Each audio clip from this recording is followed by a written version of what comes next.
Okay, so well, let me just continue. So this is what I want to do. So I begin with the energy eigenstate, which I call this E state, and I'm going to construct another state with the same energy and also different from the previous one, and so it's non-zero. So I want to have this scenario 3 here. Okay, so let me try to argue that this first two scenario does not happen. Okay, so for the first scenario, you can use this computation relation between x and z. Let me erase something. Let's see. Maybe let me just erase. Sorry. All right. I should define what I mean by the commutator there. So here I'm using the commutator between unitary operators. So like u v u inverse v. This is u. This is u. This is v. Something like that. Yeah. And then so if they commute, then this is equal to 1. Yeah. Okay. So let me erase this. So let me just roll out the scenario 1 by 1. So let me roll out 1. Okay. So I want to check whether the state applying the with the extra z operator is the same as the previous one. Okay. So the idea is that, so first of all, the poly x operator also commutes with the Hamiltonian. So the energy eigenstate are also eigenstates for the poly x operator. I'm going to claim that these two states have different eigenvalue, values under this other symmetry poly x operator because x and z are anti-commute. So the idea is that if you apply x to the state with this extra poly z, then you can use this computation relation to swap the ordering between x and z to be z and x. Okay. Now we can say that the eigenvalue of the state under poly x to be -1 to so let's say it equals to let's say -1 to this so let's say let's call the sign sigma e. So sigma e can be a 0 or 1, and then this is the state e. Okay, it's the state e. Okay. And then there's a sign. I should put a sign here and put a sign here, and then I should put the 1 plus. Okay. And then I can move the sign to the front.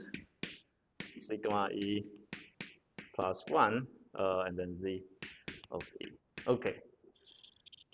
So what this computation shows is that if the state e has eigenvalue of sigma, like -1 to the sigma e under the poly x, then this new state z acting e will have a different eigenvalue, namely it'll be minus of the eigenvalue for the state e, and therefore these two states have different eigenvalues under this poly x operator, and therefore they are necessarily different. So this rolls out, well, basically this rolls out the scenario 1. Now, even though the two states are different, but you can complain we can complain that maybe this new state is actually just 0. Okay, but this does not happen because the symmetry is invertible. So let me now roll out the other scenario.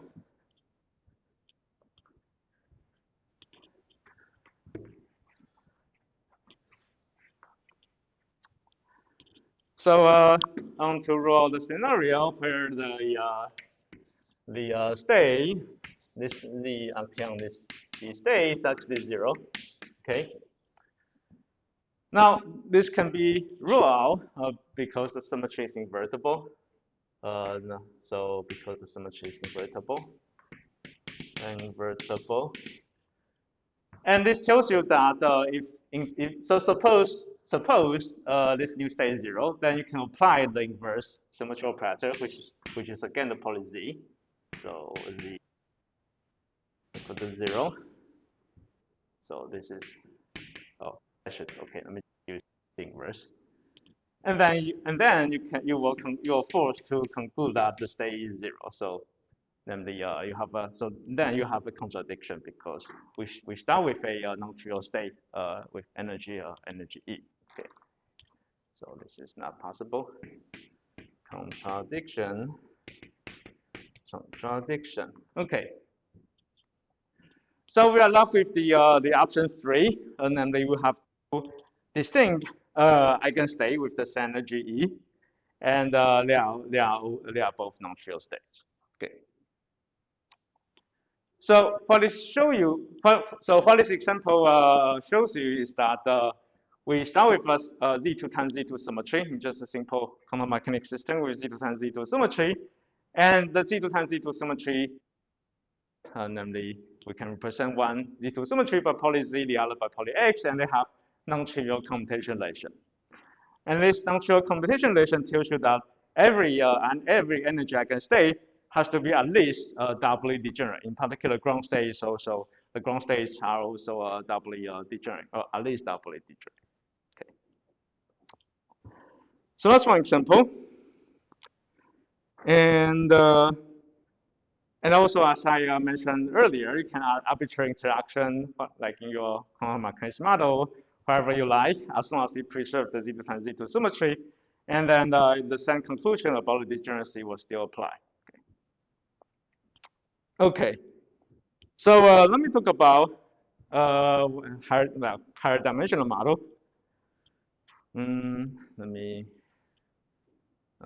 erase this.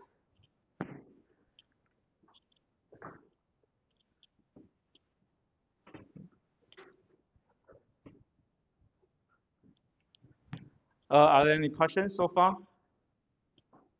I guess it should be clear. So now let me talk about one Poisson model.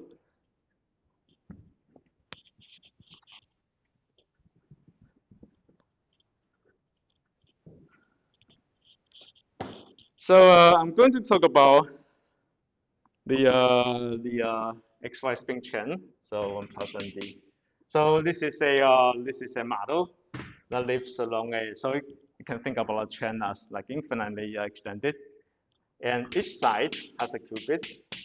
So each side has a you can think about as this two-level quantum mechanics system. So each side has a qubit. So and then I label side by the index I. Okay. And let me consider the following Hamiltonian. So you have Jx. So each side can be acted by poly X operator, poly Z operator, and then I denote the operators by Xi or Zi, etc. So this index I means that it acts on the qubit living on the side I. Okay, so then I can consider the following Hamiltonian. So Xi plus 1, Jy, y plus 1. Okay, for example. Okay, so and here I can choose the coefficient to be just arbitrary. Okay. So what's the symmetry in the model? Maybe okay, maybe let me erase this.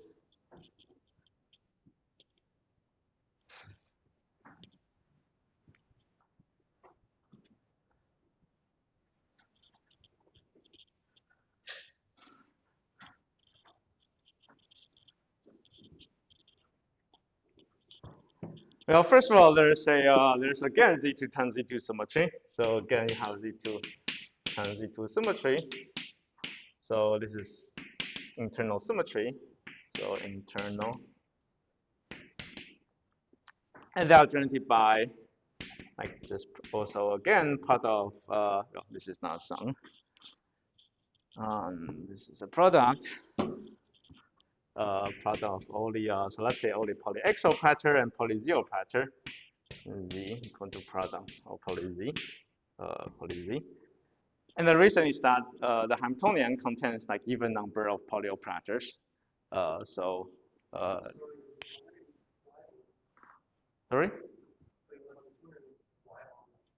I mean, well, I mean, well, there's a choice. So here I choose it to be poly Y.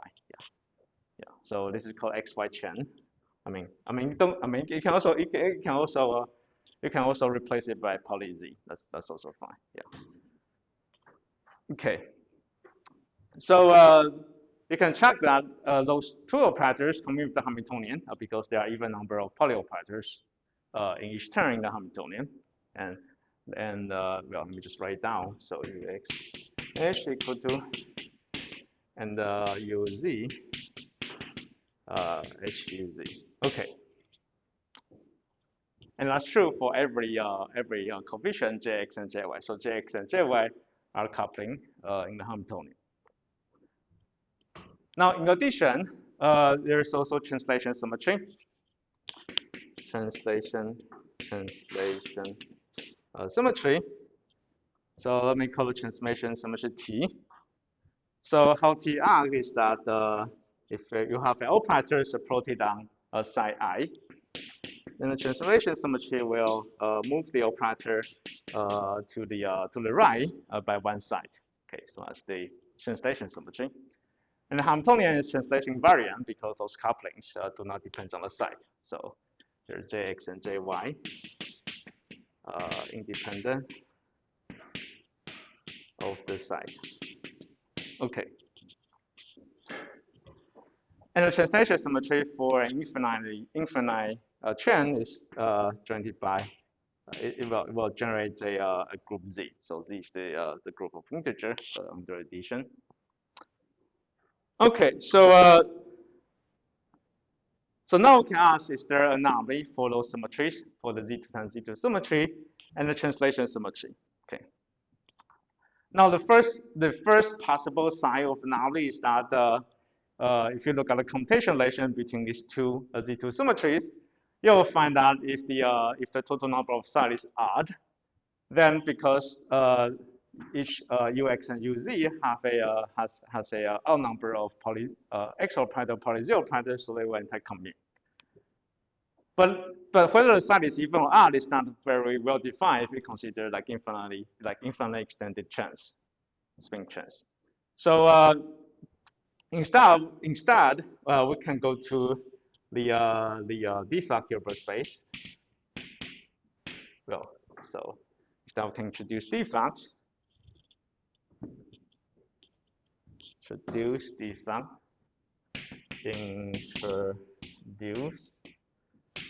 Defects. Okay. So what do I mean by defect? So for example, I can introduce defects for this like part of poly X symmetry. And what it means is that if you have this chain, I'm going to apply the symmetry transformation only on like half of the chain or like some semi-infinite chain. So let's say like apply this Ux symmetry. Okay. So this change so we can modify the Hamiltonian. So maybe let me first define the defect operator. So I'm going to define the defect operator by saying that I'm going to take the product of poly X like only on this semi-infinite chain. Okay, so this is like part of so let's say I greater or equal to, so let's say 1 maybe. So okay.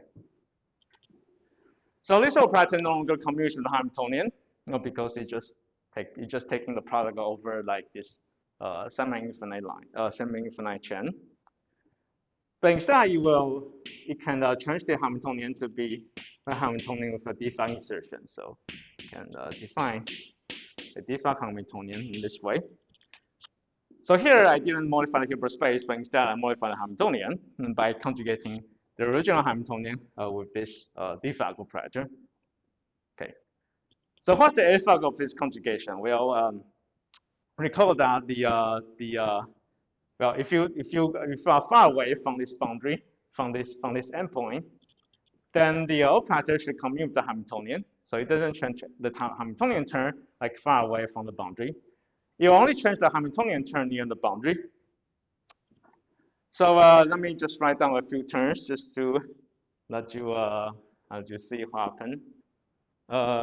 So let's say this is your 1, 2, 3, 4. Well, maybe let me just switch to 2. So just for illustration, this is 1, 2, 3, 4, etc. Okay. So let me switch the index here to be 1. Okay. So the Hamiltonian has term. So first of all, the polyaxial operator commute with the first term in the Hamiltonian because they are both polyaxial operator. But it does not commute with this y term in the Hamiltonian. So we only have to worry about the y term in the Hamiltonian. Okay. So the Hamiltonian has a term like y1, y2. So from these two sides, and also have a term like y2, y3, and also y3, y4, etc. Okay. And here, this de Facto operator is like x2, x3, x4, etc. Okay. So now you can see that if you conjugate the original Hamiltonian with this de Facto operator, then the sign of this y3, y4 will be invariant, and this y2, y3 term will also be invariant because you have x2, x3 here. But this term, 1, y2, will flip the sign. So previously you have minus jy, but now this becomes plus jy. Okay, so you have minus jy, minus jy. Okay. So namely, the effect of conjugating the Hamiltonian by this de Facto operator is simply flip the sign of some term in the Hamiltonian. Okay. Now, there is an important consequence if you modify the Hamiltonian this way. So because you just flip the sign of a single term in the Hamiltonian, so the Hamiltonian is no longer like translation invariant because you explicitly break the translation symmetry. But you can restore the translation symmetry by defining a new translation symmetry. Let me go to the blackboard.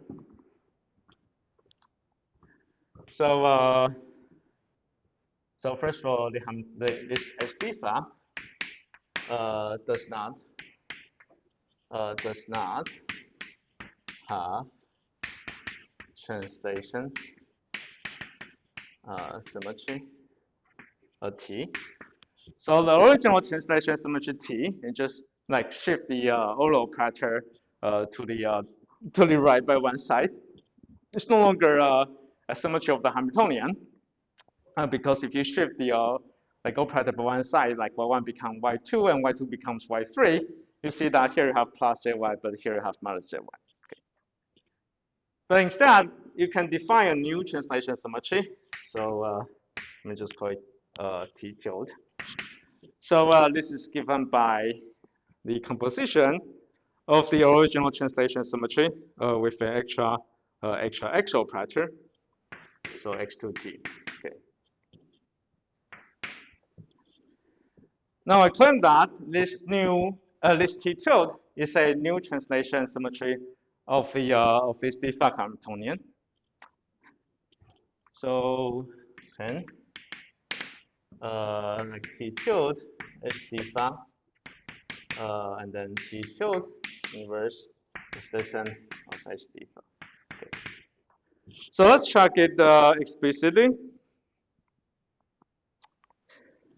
So this is just say algebra. So T tilde is x2t, and the de Facto Hamiltonian is conjugating the original one, but it's like h2, or maybe let me just do it slowly.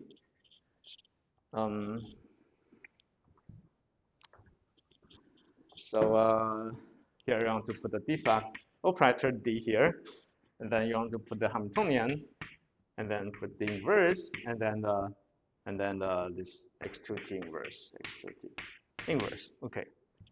So this is your de Facto Hamiltonian. Okay. And you want to check that whether this expression again gives you the defect Hamiltonian. Okay. So let's just expand this expression using the definition of D. So we have x2, so this is equal to x2 of t, and then D is x2, x3, etc. I think I should probably need a whiteboard, a wider blackboard, maybe. Let me. Okay, let me still try to do it here. So and then you have everything inverse. Okay. So and then you can try to move the translation operator, passing through this defect operator and acting like Hamiltonian. Okay. So if I move the translation operator passing through this polystring, it will shift the it will shift the only polystring to the right by one side. So you have x3, x4, and then t, h, and then everything inverse. Okay. And then I can use the translation symmetry of the original Hamiltonian. Can use the translation symmetry of the original Hamiltonian, namely THT inverse equal to h. So in this way, I can replace. So I didn't write out this part, but this will be like the inverse of the part on the left. Okay. So in particular, here you have a THT inverse, which again gives you h. Okay. And here you find out this combination becomes x2, x3, x4, etc. But this is exactly the defect operator D. Okay. So you find out this expression actually just give you the conjugation of the original Hamiltonian by the defect operator. Okay, so just give you the h d inverse. So this is again the defect Hamiltonian. Is this clear? Okay. So that tells you have a new symmetry, new translation symmetry, which is x2 time composed with the original lattice translation. And now the fact that you have this single polyaxial operator tells you that this new translation symmetry no longer commutes with the other Z2 symmetry. Okay. So maybe let me just okay, well, this is just a computation. Let me just erase it.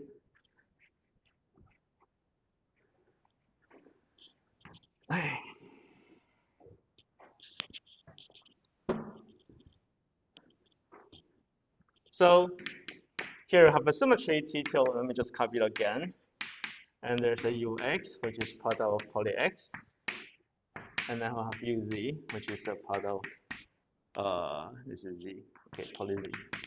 Now, because you have a single poly x here, so you realize that this other symmetry no longer commutes with the translation symmetry. So there's a crucial minus sign here. Okay.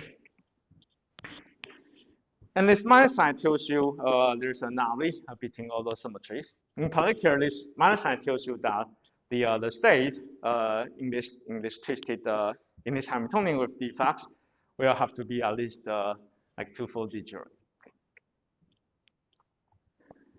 Okay, so now we can ask the question: what's the response theory? Response theory, or like a defect theory for this kind of anomaly. So as I mentioned in the beginning, the way to think about it, like the dynamical consequence of anomaly is using this response theory or the like defect theory in the book. So what's the defect theory for this particular symmetries? Let me see what I can erase. Let me just erase this.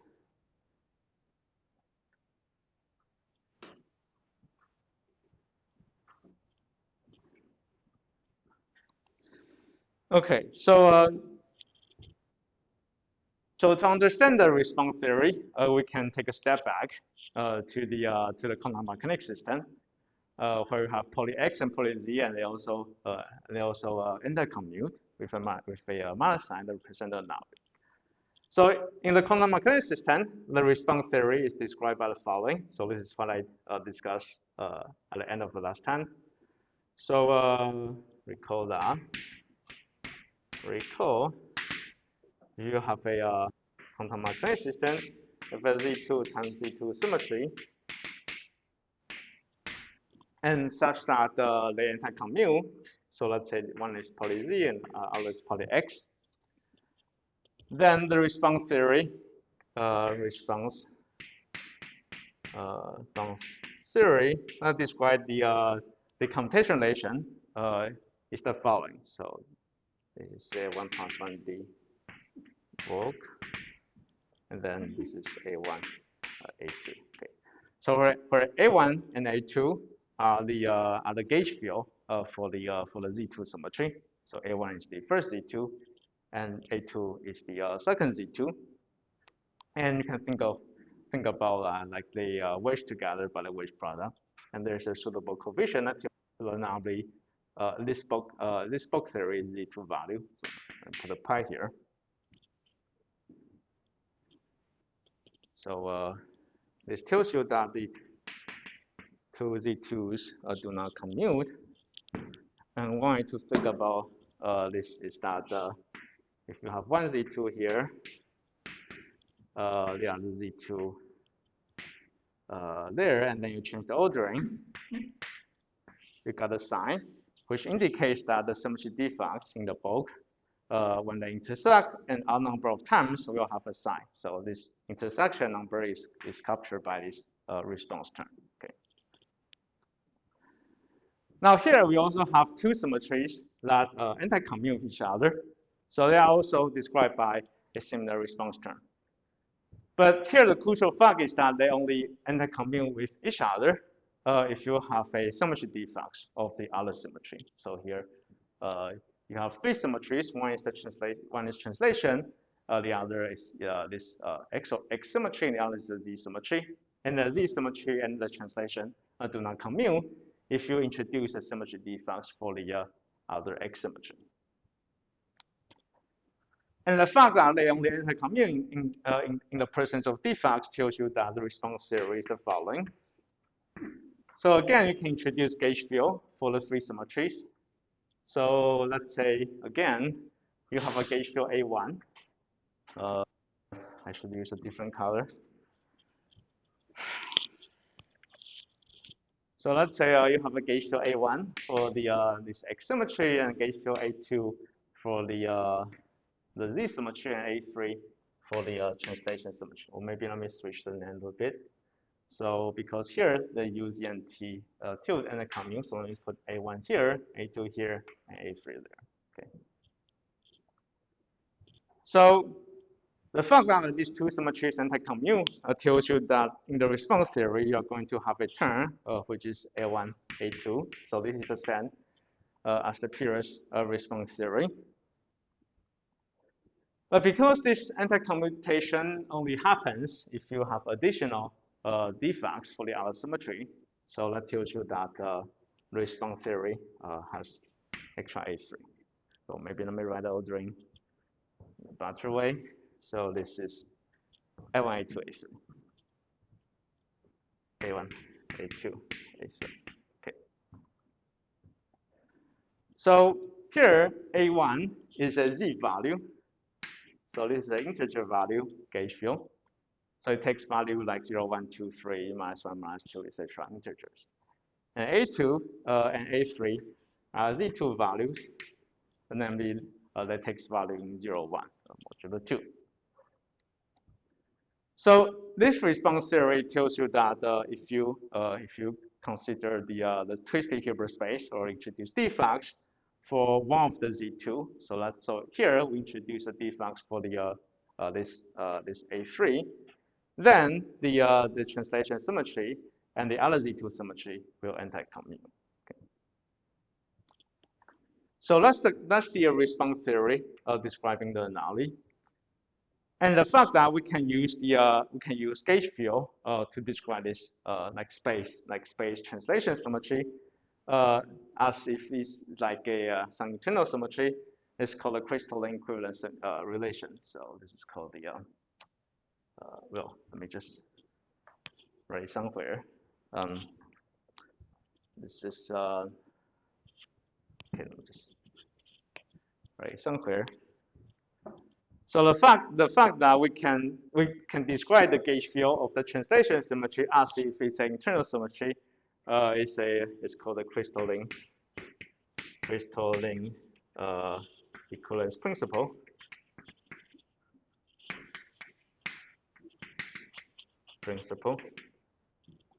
Namely, the theory of defects for any crystalline symmetries can be treated as a defect of some effective internal symmetries. So as described by series like this. Okay. So now we have a 3D box, right? Let's try. But on the boundary of that box, we're in the defect space, right? There's half because UX the UX that goes halfway, right? Yeah. And that's where it sits on the symmetry. So is this phenomenon related to the original yeah. So here well, I mean I erase it. So the Hamiltonian of the defects is related to the original Hamiltonian by introducing defects, right? So in general, if you have some spatial direction, you can introduce defects like some domain walls or some other defects, and then you can use these defects as some probe to study the dynamics of the Hamiltonian. Yeah. Oh, sorry. This is a related question. When you introduce the defects, I would have imagined it would just be so you have this UX, it's like the but somehow you made it only half the space. Right. So more precisely, what I did earlier is creating an excitation.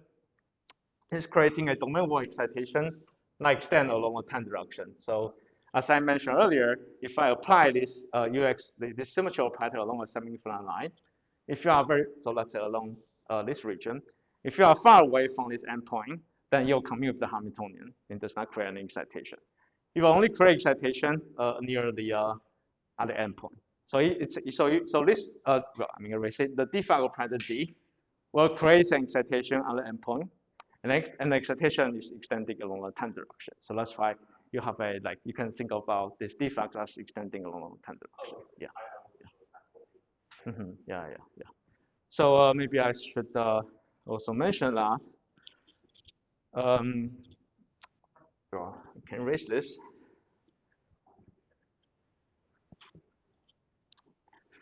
So this 3D box theory, well, let me just try to draw the picture again. So you have three symmetries, and this 3D box theory really describes some like relations between like changing the ways to fuse the symmetries. So well, recall that I drew some picture last time where you have a symmetry defects on a boundary. So you can think about this is some 2D boundary. Okay, very bad drawing. And then if you interpolate between those symmetry defects configuration by going through a bulk, so imagine this line becomes surfaces as they extend to a bulk, there will be a like intersection, like a number of intersection point between the surfaces. Okay.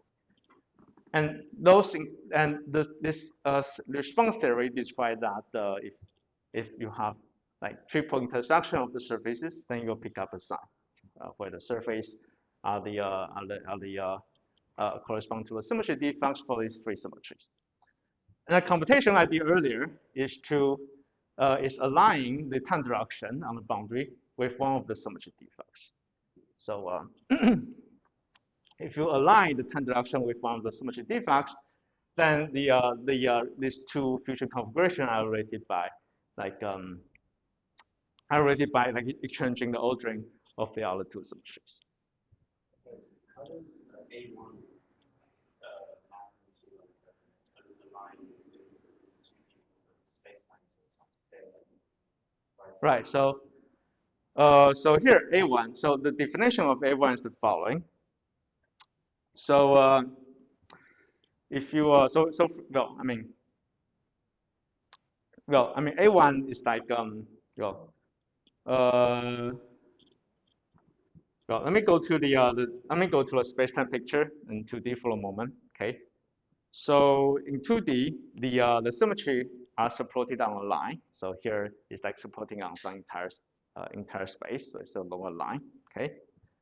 And this A1 is dual to this line. So if you have well, let's say you have a 2D. Okay, I'm cheating a little bit. So let's say consider 2D Euclidean lattice. Okay. So this is different lattice from the one I talked about. It's Euclidean. So this lattice has discrete time and discrete space. So it's different from the one I talked about. I want to emphasize that. So as I said earlier, the symmetry is supporting on a line in space-time, right? So this means that you can draw a line like this. So this is your symmetry.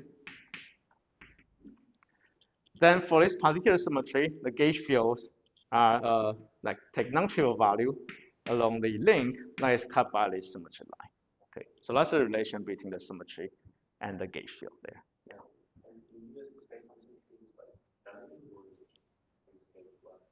I mean, you can do it. You can do it generally. Yeah.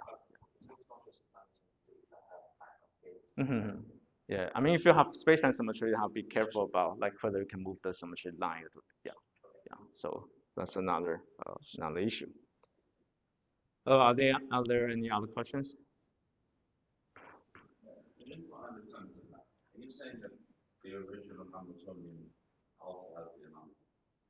Yeah. So the way to see the anomaly is by introducing a symmetry defect, and then see whether the other symmetries commute or not. So this is the method in this example. Yeah. Mm-hmm. So could you show the anomaly without introducing the defect? That's also possible, but yeah. So then you have to consider some like twisted boundary condition, etc. Yeah.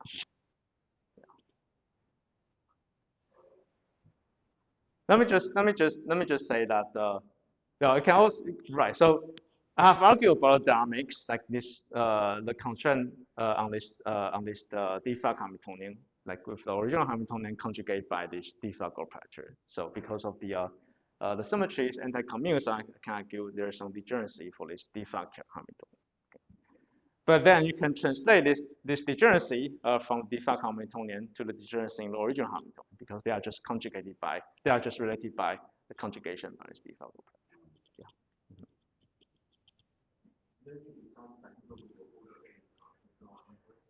This is not a dihedral global array because you have a translation symmetry which is Z. So you can so in general, what you see is that even though you begin with a Z2 times Z2 symmetry and also the translation symmetry, those symmetries are symmetry acting on operators. But if you study their action on the Hilbert space, in particular, well, if you introduce a symmetry defect for one of the symmetry, then you realize that those symmetries do not really commute. So they are realized projectively on the Hilbert space. Okay. Okay, so I think this is a natural stopping point. Just make sure, are there other questions? Okay, so before I switch the example, let me just briefly mention that so in this model, I only add two types of term in the Hamiltonian. Namely, one is part of x, the other is part of y. But you could also add the part of z. So this is jz,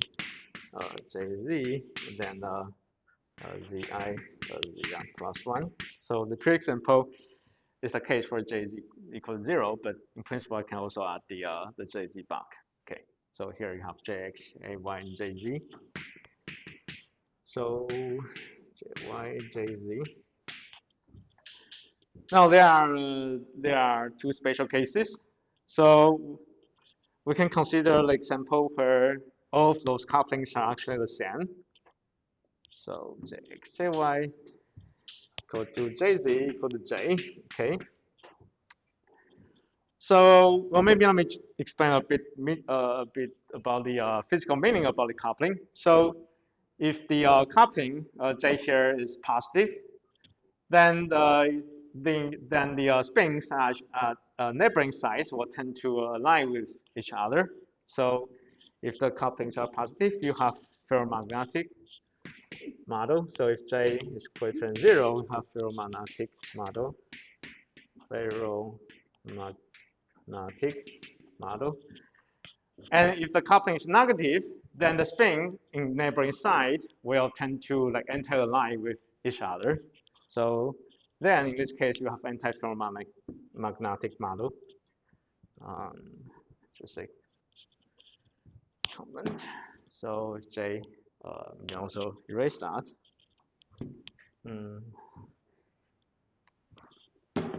So if J is negative, then you have anti-ferromagnetic model. Okay. And if J is positive, it is known that if you take the thermodynamic limit, take the spin train to be infinite, then the system will describe the critical points given by SC2 level 1 WW model, or it can be a compact boson at self-dual radius. Compact boson.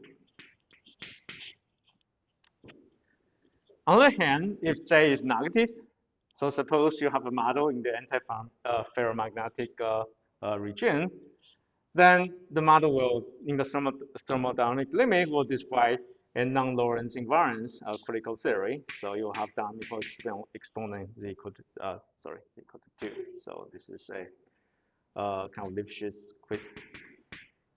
critical theory. So it's a critical theory. It does not have any. It only has scale invariance, but it does not have conformal invariance. Okay, so that's some novelty happens when J less than 0.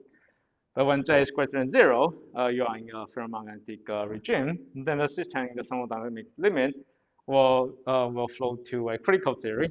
It's a CFT. It's a conformal field theory. Can be described by a compact boson and self-dual radius. Okay.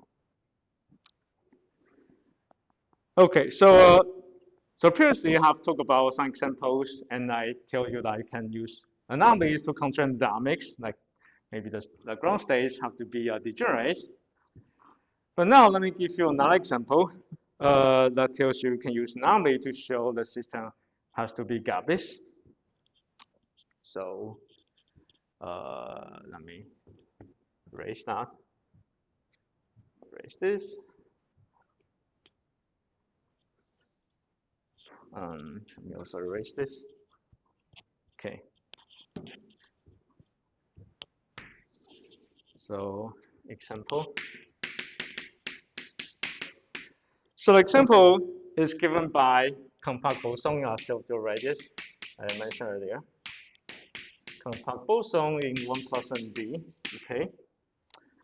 So the compact boson is described by a periodic scatter. So I'm going to choose a normalization such that periodicity is 2 pi. So phi is a real scatter. It has 2 pi periodicity. And the action is given by the standard action. So partial mu phi. Okay, and this is in 1 plus 1 dimension. Okay. So the theory has 2 U1 symmetry. Well, there are many symmetries, but let me focus on 2 U1 symmetries. So one is called the momentum symmetry. Let me call it U1M. The other is the winding. So momentum symmetry has current given by partial mu phi. And the other is called the winding symmetry. So, the momentum symmetry will generate the shift symmetry of phi. So phi equal to phi plus alpha. So shift symmetry of phi. Okay.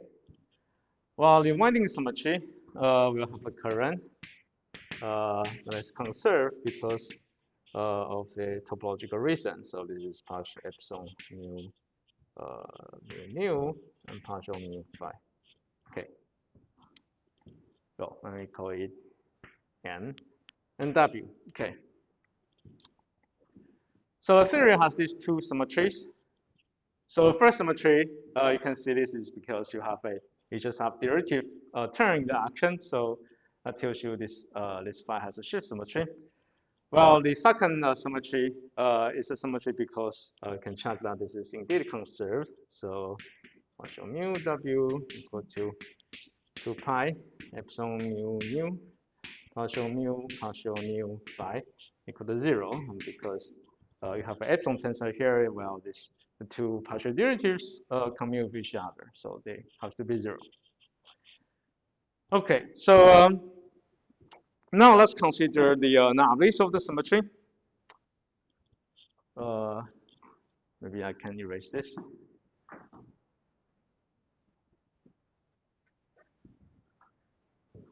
Erase this, erase this, erase this.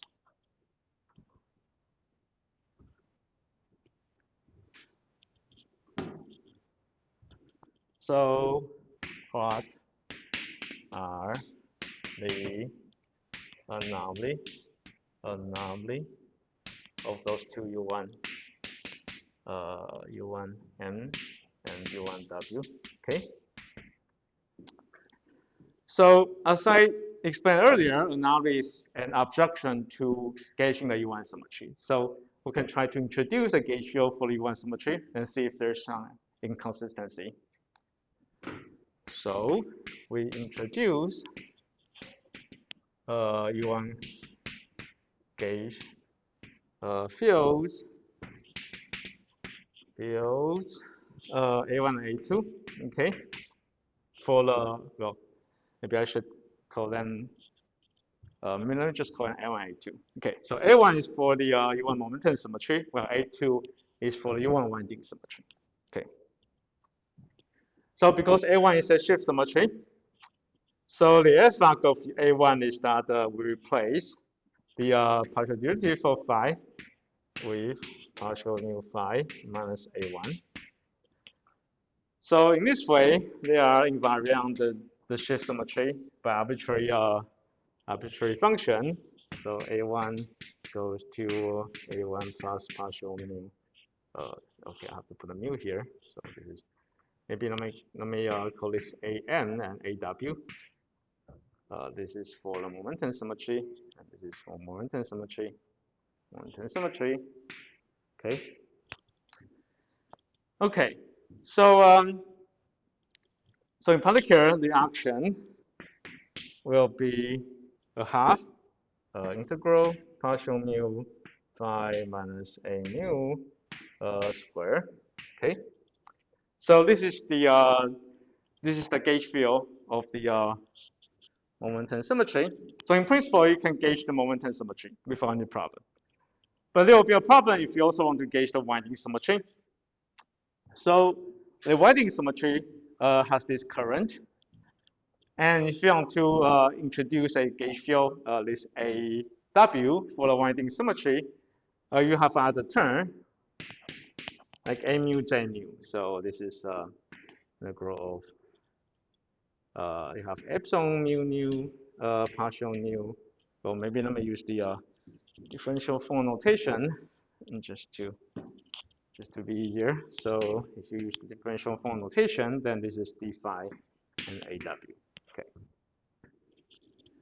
Okay, so this term is nothing but the like the A mu J mu term in the action. Okay, where the current is for the winding symmetry, and the gauge field A is AW for the winding symmetry. But then you see there's a problem. So if you shift phi by an arbitrary function alpha, this coupling to the winding gauge field is no longer invariant. So if you shift phi by some alpha, then this term is not invariant. So this tells you that there's an anomaly for these two symmetries, and then you cannot gauge the two symmetries simultaneously. Okay. And okay, let me use this blackboard.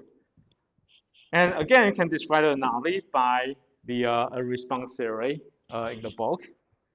So even though you cannot gauge the symmetry in 1+1D, but once you go to a 2+1D with a bulk, you can gauge the symmetry. So basically, the idea is that you can write this term as a 2+1D term. So this is so you originally have 1/2 pi d phi a, but then you can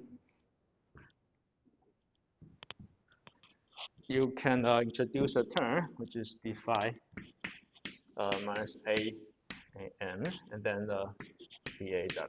Okay. So if you write this term as a bulk term, namely you put additional d here, then you have this dAw. So in this way, you can complete the and then you can modify the d phi with this an, okay, such that the whole thing is gauging bar. But the price is that now you have a bulk term. So the bulk term is 1/2 pi am dAw. Okay. So this bulk term is a non-trivial term for the U1 gauge field an and AW. And this term is non-trivial in the bulk. And this term represents the response theory or the theory of defects.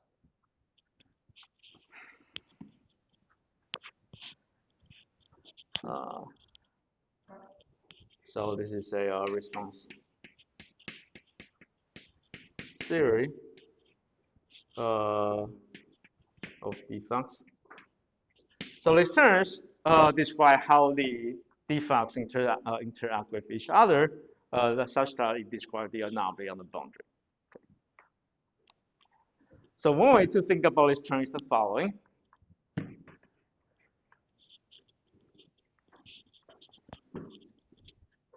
So if you perform, so in the bulk, so this is this is a 2+1D term. So this is 2+1D term.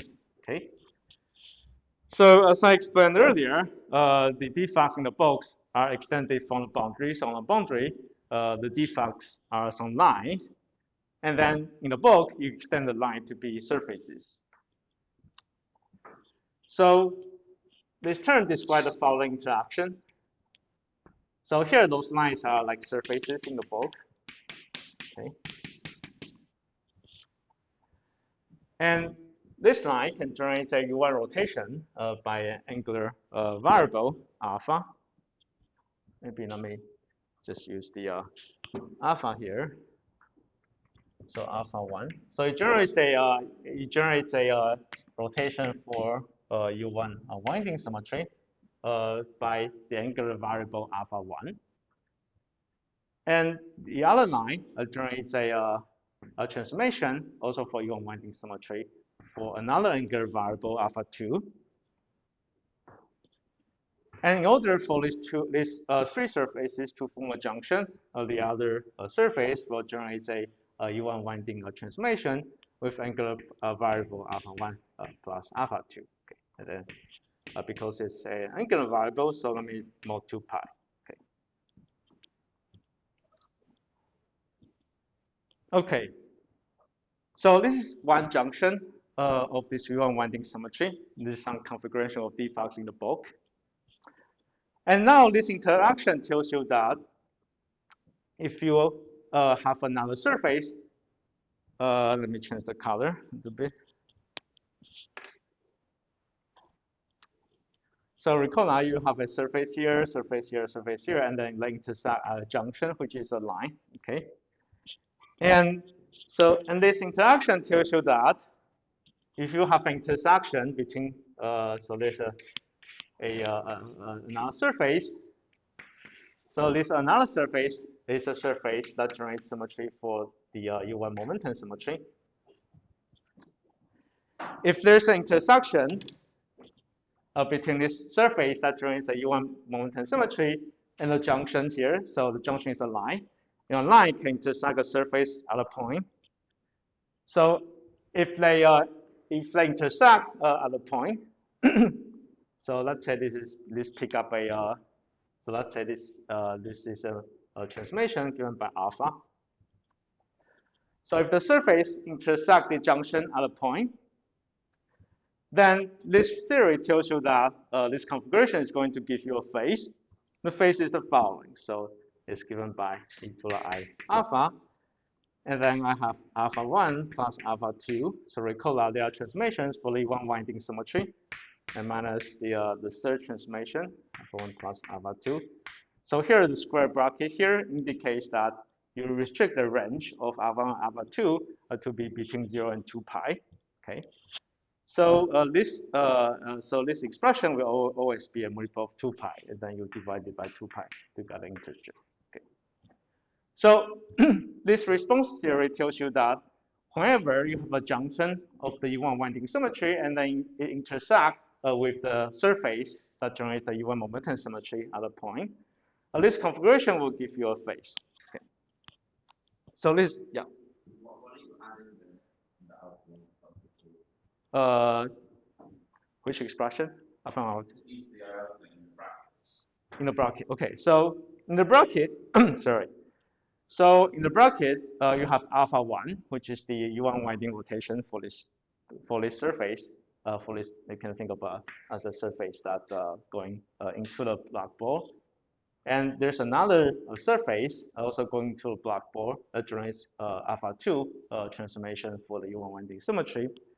And in order for these three surfaces to form a junction, the third surface will generate the transformation that implements a transformation for U1 winding symmetry by alpha 1 plus alpha 2, and then mod 2 pi, so because they are angular variable. And so I'm going to call this alpha 1, alpha 2, mod 2 pi as bracket alpha 1 plus alpha 2. So for example, if alpha 1 is pi rotation, alpha 2 is pi rotation, then alpha 1 plus alpha 2 is 2 pi, and 2 pi mod 2 pi is 0. Okay, so then this angular bracket is 0. Are you saying the alpha 1 and alpha 2 are not on their own mod 2 pi? Sorry, say that again? Are you saying now if alpha 1 on its own isn't mod 2 pi? Well, so here I'm going to take a I'm going to restrict every angular variable to be between 0 and 2 pi. Yeah. Understood. Mm-hmm. So, like, are you adding the surface effect? So there's a surface that generates a U1 winding transformation. Namely, if you go across the surface, then you are transformed by the U1 winding symmetry. And because how much you transform is given by an U1 element. So U1 element can be written as e to the I alpha 1. Okay, and here this is the alpha 1 there. Like, why isn't that 0? Oh, right. So this is because, sorry. So this is because here I restrict the alpha 1 to be between 0 and 2 pi.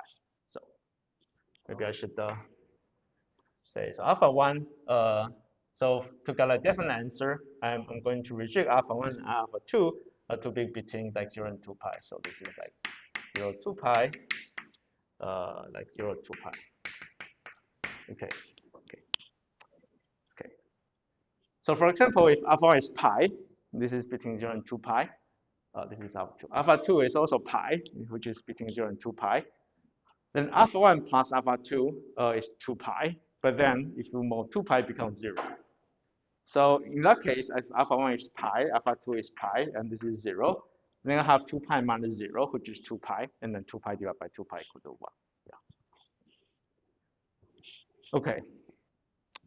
So now let me explain that this particular anomaly. So you can have many theories with U1, if two U1 symmetries. And this particular anomaly tells you that the theory will have to be gapless. Okay, so let me explain that. Okay. Sure.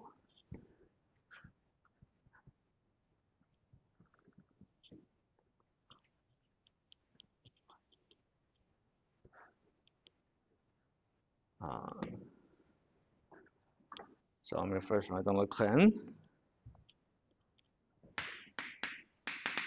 Okay. So if you have any 1000D system and 1000D system that has U1 symmetry, well, may also call it winding and momentum symmetry. Symmetry with symmetry and the Hsin anomaly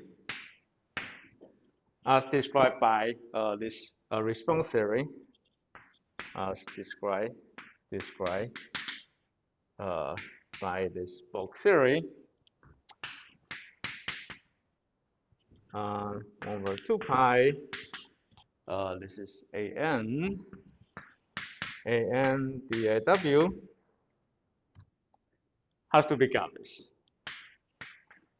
Must be gapless. Okay. So as I explained earlier, you can add any interaction, perturbation, whatever that preserves the symmetry without changing the. And as long as the interaction does not change the does not break the symmetry, then the anomaly should be the same. Okay. Okay. So let me expand this statement. Let me just erase this. Yeah, sure. The bulk term is the thing which cancels the non-invertible, right? Right. So what I showed earlier here is that you cannot gauge the U1 winding and U1 momentum symmetry just purely in 1,000D. But once you introduce a bulk, then you can add this bulk term such that you preserve all the symmetries, or you preserve all the U1 times U1 symmetries while you introduce the gauge field. So if you do not have the bulk, then under the well, I think I erased this, but well, let me just quickly write a term again. So so if you introduce the gauge field, then the action will become something like this. So this is 10 square, and then 1/2 pi d phi a dot. Okay. So that's one way to write the action when you introduce the gauge field for the U1 winding symmetry and U1 momentum symmetry. So this is to make sure that this term is gauge invariant. But then there's a problem about the gauge invariance of this term. So this term is what you would write if you want to couple the like the current for the winding symmetry to the gauge field of the winding symmetry. But this term is not invariant under like phi goes to phi plus alpha, right? And but if you can also try to modify this term by d phi minus a n. But then you will not be invariant under the gauge transformation of the U1 U1 winding symmetry. Yeah. So you cannot fix both problems in 1000D. However, if you go to one dimension higher, so if you replace this term by this term, then you can fix both problems. So if you go to one dimension higher, you can use this term. Well, you can write the like original term in 1000D with this extra term, and such that the combined action is gauge invariant under both the U1 winding symmetry and U1 momentum symmetry. Right, Yeah. so there's no mixing on the combined bulk. So, well, one way to think about mixed anomaly is that you cannot gauge the symmetry just in pure 1000D. Yeah. So the fact that you can gauge both symmetry in 2000D tells you that you can describe this mixed anomaly using the 2000D term. And what I was going to ask is, do you know how unique this bulk term is? Are there multiple bulk terms you can insert which give you this bulk? So here so starting from this term, you can find a unique bulk term that fixes the problem. Yeah. So here you can have many boundary terms in 1000D, but the bulk term is the same. Yeah. Okay. So are there other questions? Just to make sure. Right. So phi by itself does not transform. Well, I mean, one way to see how phi transform is you have to go to like the dual. Well, you can try to dualize phi, and then the winding symmetry becomes a shear symmetry of this dual phi. Yeah. So to talk about symmetry, you just need to talk about like what kind of operators transform under the symmetry. So phi itself does not transform under non-winding symmetry, but you can consider some kind of disorder operator or vortex operator, what like of phi that carries on non-trivial winding number of phi will transform under the even winding symmetry. So you can define an operator O as like phi has a winding number around this operator. And then this such operator will transform under the winding symmetry. Yeah. And how do they W transform? Right. So for example, if you have an operator such that the phi has a unique, like phi has 2 pi winding around this operator, and then under the transformation, like O to go to O to O times e to I alpha, AW will transform as AW plus like D alpha. Yeah. So that's the, maybe I'm going to put a W here. Yeah, that's how the gauge field transform together with how the operators transform. Yeah. Okay, so great. So now let me explain the statement. So you can try to define this compact boson theory. I think whatever interaction you like, as long as you preserve the two UN symmetries, then the anomaly is the same. And the anomaly will, and this particular anomaly described by this Fock term will imply that the system with such anomaly will remain gapless. Okay. So now let me show this.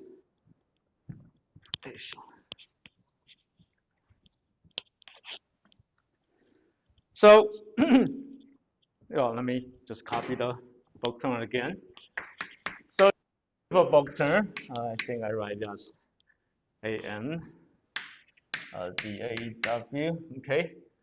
So let's begin with this Fock term and ask what happens if you perform a transformation. Like AM go to AM plus D alpha. And I'm also put an N here. So if you perform this transformation, then this Fock term will transform by a boundary term. So this boundary term will exactly cancel the anomaly on the boundary. Okay. So this boundary term transform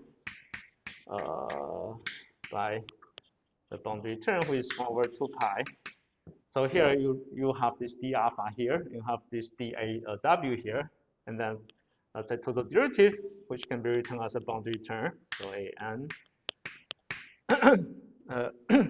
alpha n dAw. So that's the boundary term under this transformation. Okay. So what's the consequence of this boundary term? Well, recall that. Let me erase this.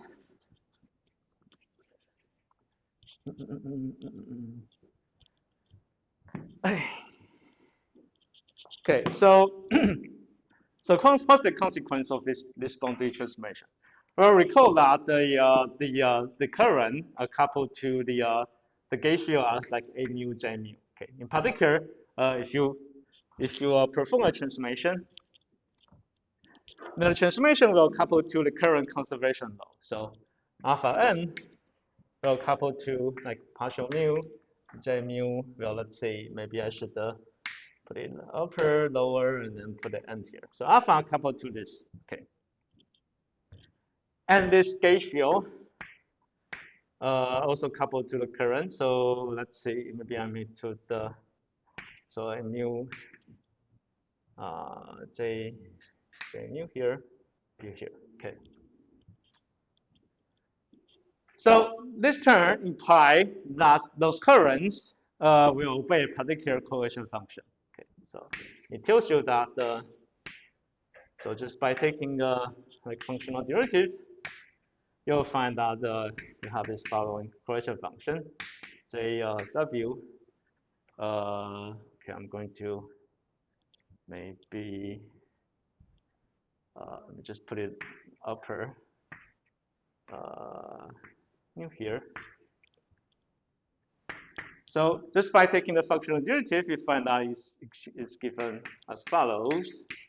So you have epsilon. So this part are coupled to the alpha m, okay, and this part are coupled to this AW, okay, And then you have extra derivative here. So this is epsilon mu lambda and partial lambda. And then there's a delta function. Maybe let me just write it a bit to the left. So this is over 2 pi epsilon mu lambda partial lambda. Then there's delta function. Okay. This is 0. Okay. So the fact that you have this variation, you have this transformation, tells you that the currents for the windings for the momentum symmetry and the winding symmetry obey this correlation function. Okay. Now, if you go to the momentum space, you can rewrite the correlation function. You can rewrite this correlation function as follows. I'm not sure I can use this. Maybe let me erase this.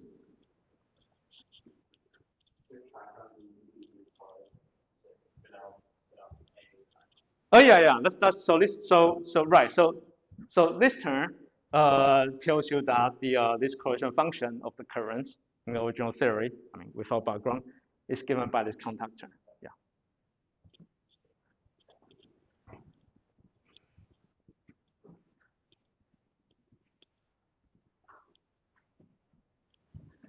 So well, one way to simplify the this kind of correlation function is to go to the momentum space. So this tells you that J nu P J nu minus P. This is 1 over 2 pi. Okay, so there's a lambda here. Right. So this is mu lambda. And partial is the momentum. This is P lambda. Okay, so I'm ignoring all the factor of I, etc. Okay, and then the delta function is just one momentum space. Okay. So and then you can solve for the correlation function for like J mu and J nu. So we can erase this, and then you just have P squared P mu. Okay, something like that. And then this is the momentum current. Well, the other is the winding current. Okay. So what I'm doing? Well, I start from the this bulk theory that describes the anomaly, and then this bulk theory describes how the symmetry defects interact such that it gives rise to the anomaly on the boundary. And starting from the bulk theory, I perform a transformation. Perform gauge transformation. Gauge transformation will induce a boundary term. And from this boundary term, I figure out there's a contact term in the correlation function between the currents for the momentum symmetry and currents for the winding symmetry. And then after I go to the momentum space, I can solve for the correlation function between the current for momentum symmetry and the current for winding symmetry. Okay. But there's a so you can immediately see that this correlation function is not analytic,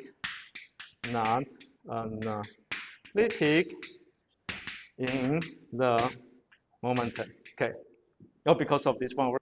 And that tells you that this current two-point function will necessarily have a non-trivial value at separate point. So there's going to be long range, like parallel correlation function, correlation function for the current operator, like Jn and Jw. Okay. Well, here I should say that you can just show that this is actually a parallel. Okay. And the fact that you have a long-range correlation function of these two operators tells you that the theory cannot be gapped. It must be gapless. So that's a sort of down-to-earth way to show that if you have this particular anomaly, then the system, no matter what kind of interaction you add, will have to be gapless. Namely, there has to be some long range, like parallel correlation function for the current operator.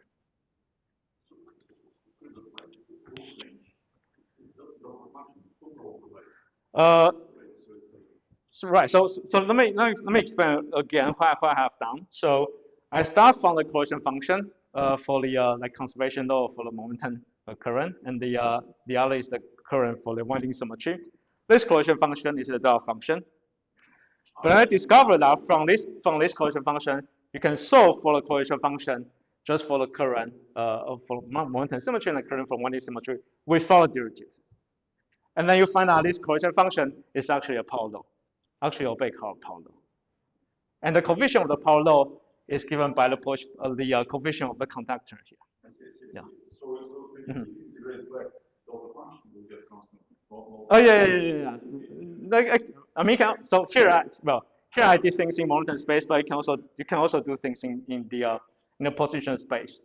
So if you want to solve this, you have to solve for the current 2-point function in the position space. You can use the green function. So there's a green function that tells you like the Laplacian of the green function equals to the delta function.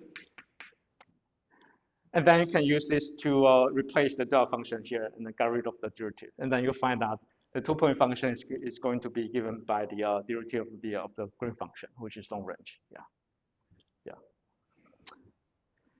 Are there any questions? Just a minute.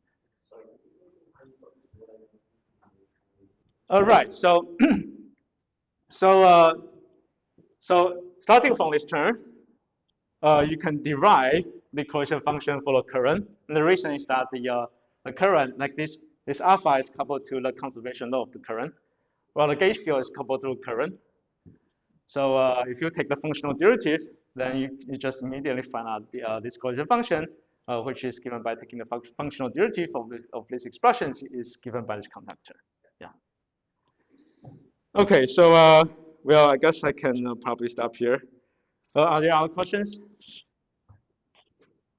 So today I've told you that you can use anomalies to constrain the dynamics, such that you can show dynamics is gapless, or you can show that some states has to obey some non-trivial degeneracy. So that's probably what I'm going to say today. Yeah, maybe let me just stop here. Yeah.